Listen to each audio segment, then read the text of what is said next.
it do? It's Doe, DOA in the flesh and the ether, man.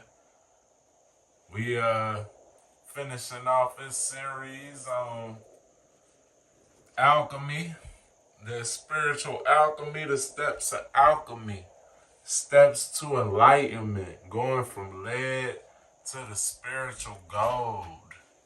We on the 7th step, finally, man. I hope y'all been following along, working the steps, doing everything and some. Everything I'm telling you and your own research. So hopefully you ready to go to the 7th step, activate that crown chakra.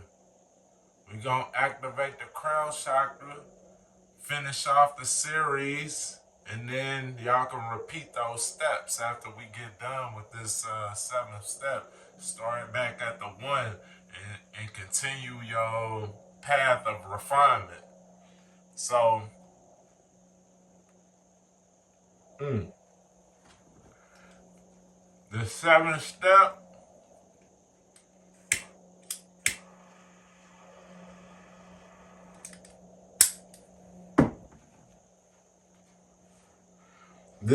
step, is called coagulation. Coagulation happens in the crown chakra, the 7th chakra, also known as the gold chakra. That's the metal associated with it. The zodiac sign associated with it is Taurus. Taurus being the bull, of course.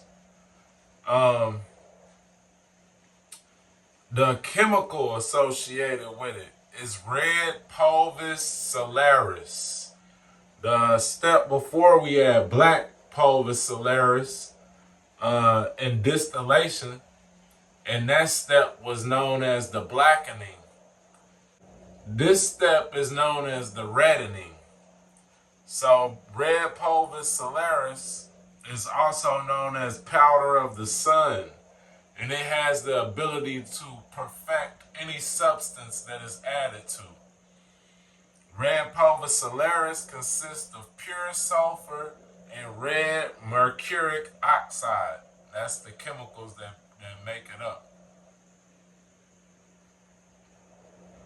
As I said, alchemists believe that this mixture, when added to any substance, could perfect the substance. So that's red pulvis solaris. This step, coagulation, chemically is the precipitation of the purified ferment or the distilled ferment that we made. As I said, the step before this was distillation, and the step before that was fermentation. So, changes to a solid state. This is coagulation in the body is usually associated with blood, and that's the solidifying of your blood to form a scab. It's a healing process. So similar to that forming of a scab, we forming our astral body in this step, and I'll elaborate on that in a second. Physiologically, it's first sensed as a new confidence beyond all things. So having a solidified, strong, pure confidence in oneself. Not to be confused with the ego, not to be confused with egotistic nature or narcissism. A second body of golden light is created that embodies the height of aspirations and consciousness. So a second body of golden light is formed and created.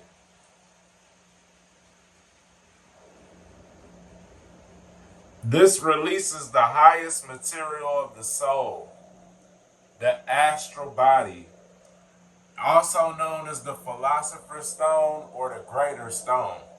We had the lesser stone back in fermentation, I believe. That was the lesser stone, where you begin to realize what you needed to achieve enlightenment. The astral body is known as the greater stone, and the astral body is an actual body. It's most often viewed through the dream world, though. So the body that you are traveling in, and when you're dreaming, when you're sleeping, that's the astral body. But with proper control over the astral body, you can do things like astral project, which means you can consciously enter this body and you can be present on all dimensions.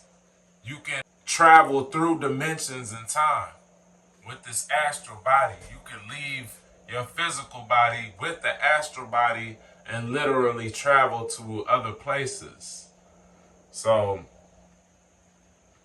in this step of coagulation, you obviously activate this astral body and releases it. So physiologically, it's marked by the release of mana, a zero waste food product in the brain, also known as an ambrosia of the brain.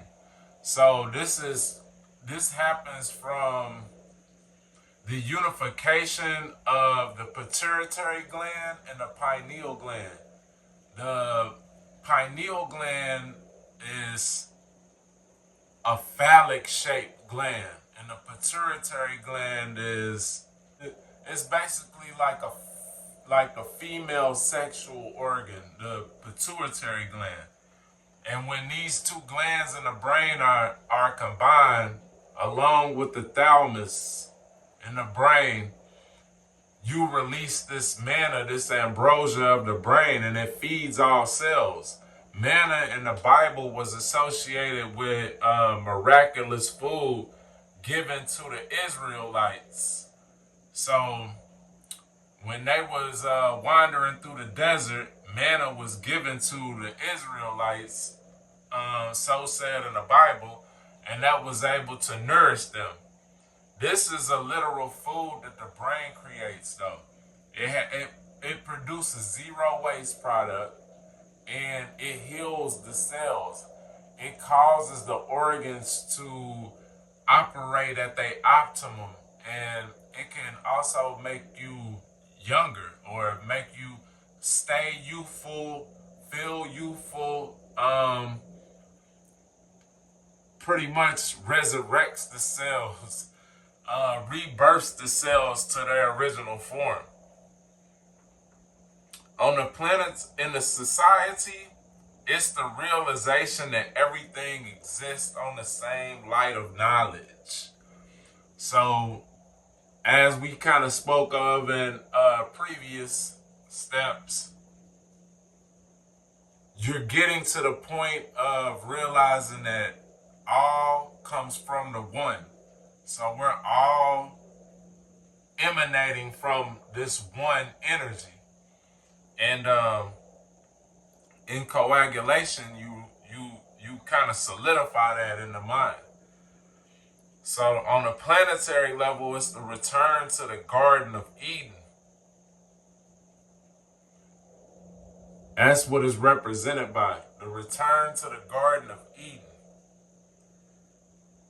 More spiritual energies come into the crown, and the psychic forces are stirred up to reveal any mental or emotional impurities that have been hidden.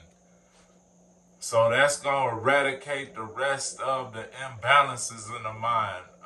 Getting rid of the ego, of course, and revealing any emotional defects, so to speak. It's the ability to always see the bigger picture in difficult situations. So to see through the fog, to see through the darkness, it's going to give you the ability to do that. It's where the earth kundalini and the spiritual come together in a cosmic circuit.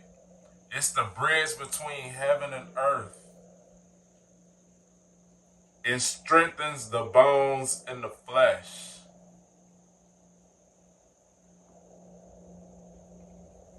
So this is going to be the union of all the dualistic energies, the masculine and feminine, the heavens and the earth, matter and the spirit. That's going to be the union and the marriage of these dualistic energies. On the planetary level, it's the realization of higher love. Life force of the entire planet seeks to become one force through shared truth.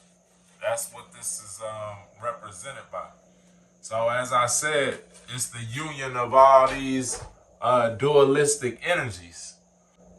So through the release of this astral body, this is the Philosopher's Stone, to be able to exist on all planes at once, to be conscious of your existence on all planes simultaneously, and to be able to have more control over this astral body, to be able to work miracles with God. You become a creator with God,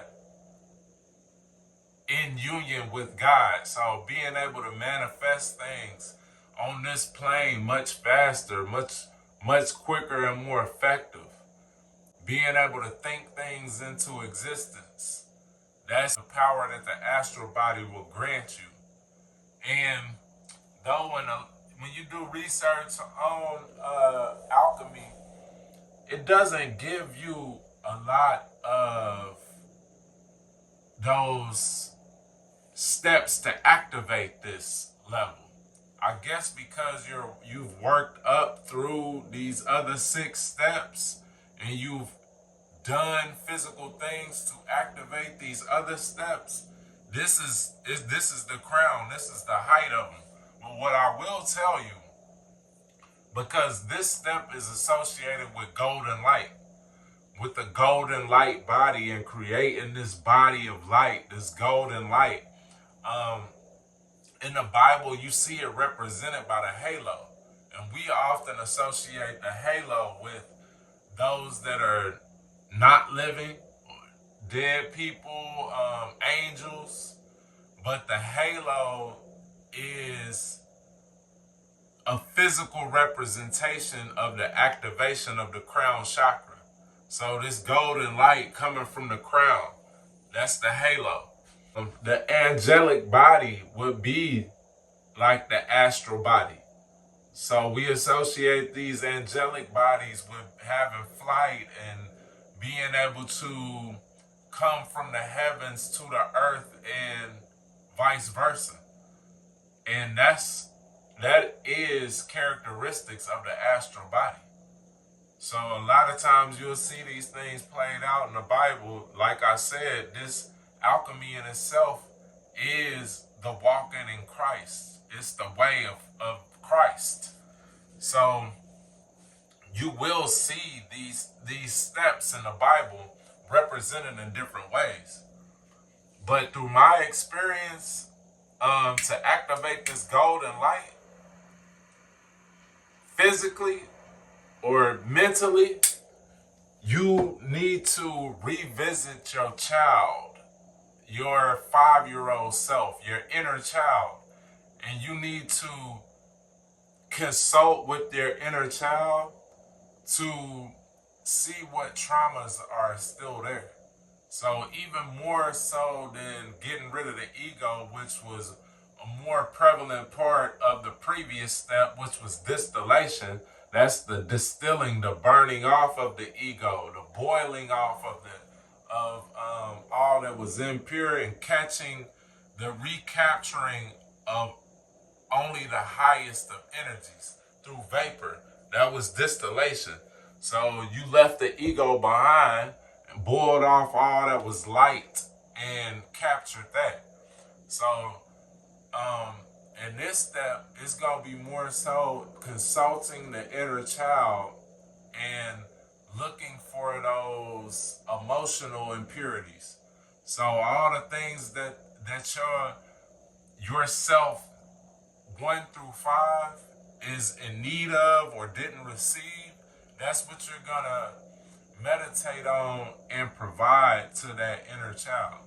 So any love that the inner child did not receive, you're gonna want to provide your inner child with that currently. You want to go back and consult, and you want to console that inner child, and that's how you would, one, activate this coagulation step, activate the crown chakra, and also rid yourself of any emotional impurities, any emotional imbalances. That's a good way to activate this golden light. And I learned that through doing golden light meditation. The guy's name escapes me who was teaching a circuit on golden light meditation, but I actually visited his class out in Arizona, and this was maybe a decade ago or more. But it was very effective.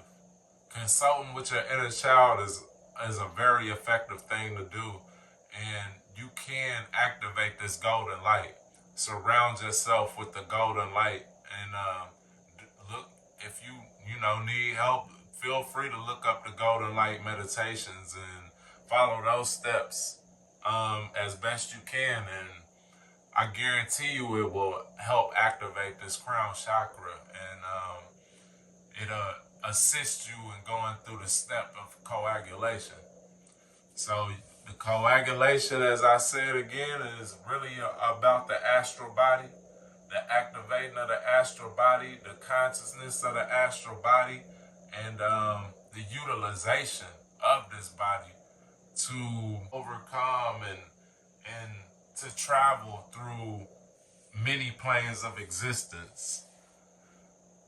And that's the philosopher's stone right there. That's your golden light activated, your crown chakra activated, the strengthening of your astral body and the presence of your astral body consciously. That is spiritual gold. And they call it enlightenment. Enlightenment and the golden light go hand in hand. The golden light will permeate through all solid substances. So that's going to permeate through your cells, through your organs, and all of that to enrich the self, to resurrect yourself as a new person, new entity, new life form, new energy. So it's exciting, really exciting. And I hope you guys have been following along. Once again, always feel free to reach out. Any comments, questions, concerns. If y'all want to do some yoga together on tape, I got my own yoga circuit that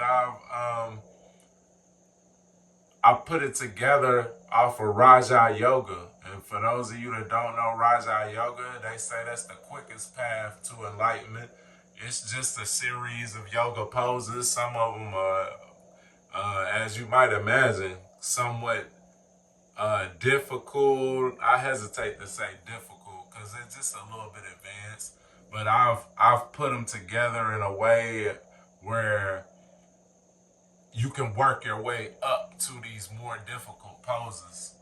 But yeah, y'all let me know what y'all want to do next. I might do an overview of all the steps quickly for those who haven't taken the time to look through all the steps individually, all the 7 videos.